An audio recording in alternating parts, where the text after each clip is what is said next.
Hi everybody, it's Tamara here, and I'm going to take a few minutes to tell you about dechunking mindfulness. So dechunking is a principle of the brain, particularly in the movement system, but actually we find it throughout the whole system of the brain, whereby we take something apart in order to study its constituent parts and perhaps see where we can make some upgrades. It's the opposite of the chunking process that's often used when we're trying to learn something. So dechunking is really about unlearning. And those of you that are familiar with mindfulness will of course recognize that unlearning and deconditioning is a huge part of what we're doing when we start to get into the mental gymnastics that is mindfulness. So dechunking is also very akin to a Tai Chi principle called separate to combine.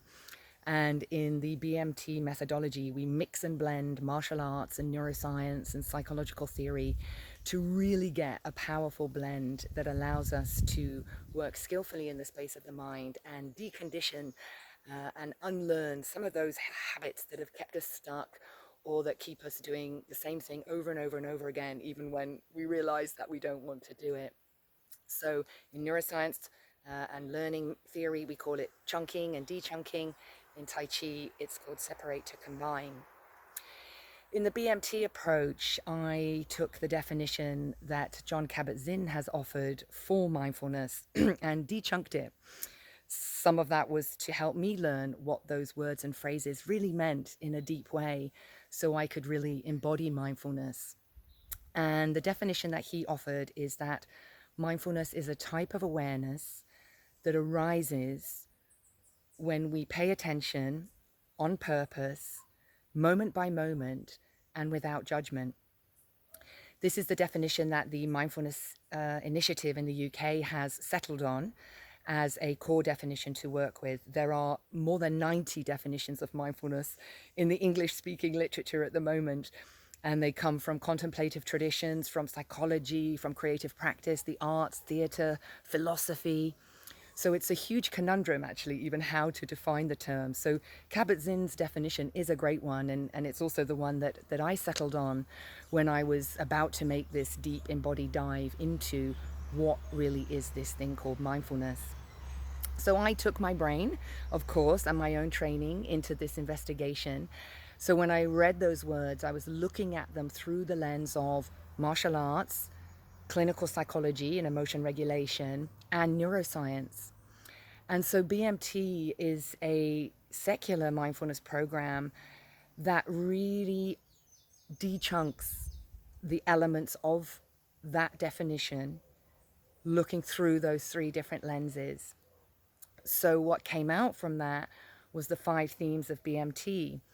You know, there's something very important about pausing and slowing down, and the brain's braking system is really vital there, and the movement of the body is really vital there.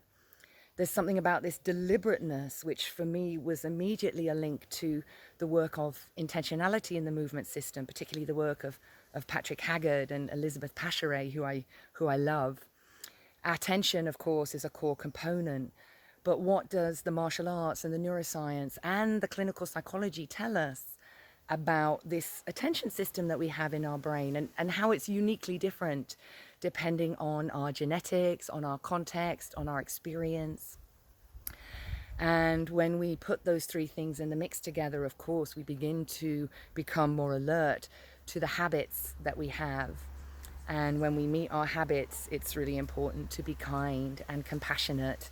And that's that non-judgmental element there as well. So if this sounds of interest to you, then maybe BMT is something that you might want to investigate. My book, Mindfulness in Motion, is a great starting point, but also we have training and classes, and we're developing a teacher training program. Currently it's in Brazil, but looking to bring that in English to others. But the core message here is what happens when we dechunk this very classical definition of mindfulness, looking through the lenses of martial arts, neuroscience, and clinical psychology. And what we get is BMT, an investigation of pause, intention, attention, habits, and compassion. So I wish you well as you journey and explore these topics for yourself. And if you're interested, keep in touch or subscribe or drop me a line or check it out anywhere I'm online. Thank you.